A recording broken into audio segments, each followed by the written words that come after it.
barnaamijka wacdaraha maqalka muqdisho waa barnaamij ay idaacadda wadnaha FM ugu talagashay dhalinyarada gaar ahaan kuwa xiiseeya fanka iyo suugaanta leh hibo cod iyo mustaqbal faneed.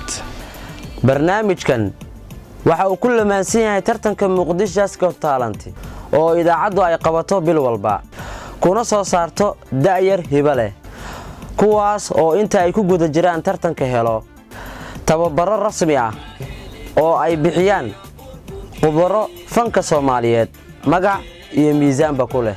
waxaa sidoo kale barnaamijkan qayb ka ah kobcinta aqoonta qalabka loo isticmaalo muusikada, faahfaahinta iyo darajooyinka loo maro sameynta heesaha sida alifaada, laxanka iyo codaynta. waxaa sidoo kale lagu iftiimiyaa taariikhda heesaha, kobcinta aqoonta guud midda dalka ee tan dunida. ujeedku waa in dhalintu hesho fursad ay u maraan dariiq ka maran xadgudub, gaboodfal, musuq iyo hanjabin. xubnaha barnaamijka wacdaraha maqalka muqdisho waxaa ka mid ah xubinta tartanka heesaha qaaraamiga. ma heesi kartaa oo han iyo hibo ma leedahay? LT Tech oo laga soo gaabiyay toonka, teembada, eryada iyo laxanka. wax ka baro dunida iyo dalkaaga.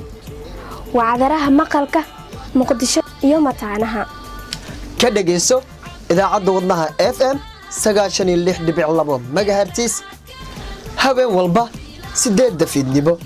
wadnaha FM codka dhalinyarada.